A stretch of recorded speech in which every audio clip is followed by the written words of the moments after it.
Constructivist learning theory is an active, constructive process. The key concepts include learning by doing, constructed learning as opposed to acquired learning, and people producing knowledge based on experiences. The key philosophers include John Dewey, Jerome Bruner, and Jean Piaget. Jerome Bruner is one of the founding fathers of the Constructivist learning theory. Bruner was influenced by the work of others, mainly Piaget and Vygotsky, but some of the key concepts in his own work are as follows. The predisposition to learn. This is a learner's built-in ability and willingness to learn. Motivational, cultural and personal factors contribute to this. The structure of knowledge. It's possible to structure knowledge in a way that is easy for the learner to grasp and understand. Models of representation, visual, words and symbols. Categorization. Interpreting information and experiences by their similarities and differences. Bruner's scaffolding theory links in with the predisposition to learn. Scaffolding is where a learner is aided and guided in their learning by other influential adults. Bruner's theory of spiral curriculum links in with the structure of knowledge and categorization. This is where learners start off with a basic foundation and continuously build to more complex concepts. In Jerome Bruner's constructivist learning theory, learning is an active, constructive process. The learner is an information constructor. People actively construct or create their own subjective representations of objective reality. New information is linked to prior knowledge. Learning is constructed rather than acquired based on personal experiences and hypothesis of the environment. Hi, my name is Jerome Bruner. You may remember me from theories as Constructivist learning theory.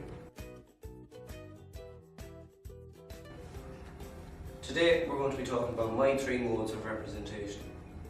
Modes of representation are when information is stored and encoded in our memory. The first stage is the inactive stage. This takes place between 0 and 1 years. Inactive is when action-based information is stored in our memory, as in the action of shaking the keys. A toddler will make sure that when they do this action, they get the same result. The second one is iconic.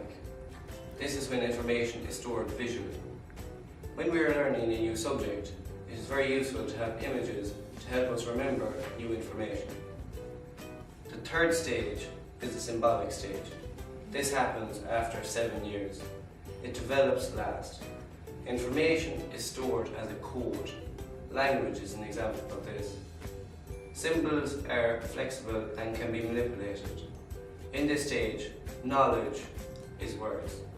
As when we were in the first stage, in the inactive stage, knowledge was actions. Bruner believes that constructivist learning theory has to go through the three stages in order: inactive, iconic and symbolic, to learn something new. John Dewey was one of the main theorists in relation to constructivist learning theory, being one of the first theorists to put the idea forward. John Dewey developed his theories of childhood development and education. We now call these theories progressive education.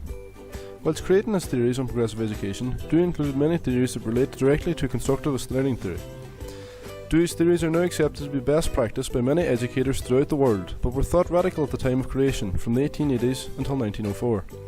Dewey's theories were well ahead of their time, as constructivist learning theory wasn't theorised by other philosophers until 1970 and wasn't considered by educators until circa 1990. Dewey rejected the notion that schools should focus on repetitive rote memorisation. Dewey felt that students should be presented opportunities to think for themselves and present their own thoughts.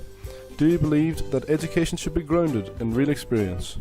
Writing, give students something to do, not to learn, and if the doing is of such a nature to demand thinking, learning naturally results.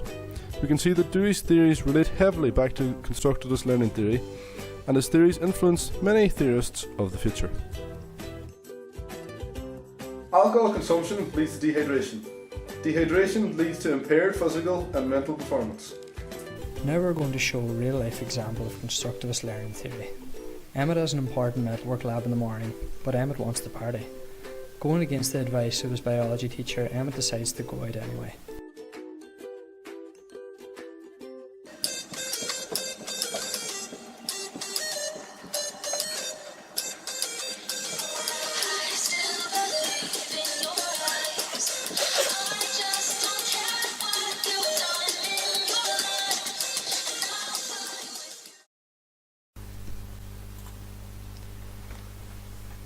Oh my god, my head.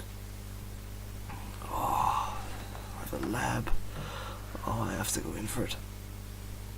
Oh, what the hell happened last night?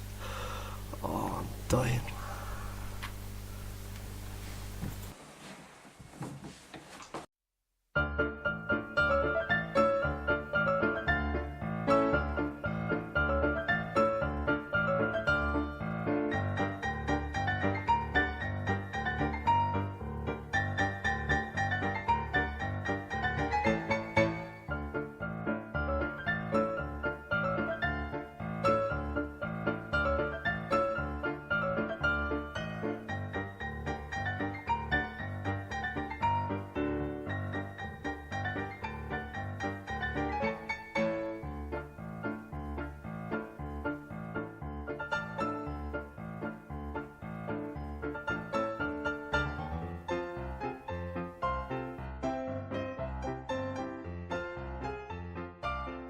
Emmet learned the hard way that drinking the night before important college work is not ideal. Emmet's teacher was acting as an instructor to his learning, however he could not pass on the practical application of a subject. This is an unorthodox example of constructivist learning theory, but is an example nonetheless, as Emmet comes to his own conclusions about optimising his physical and mental performance by not going into college hungover and dehydrated.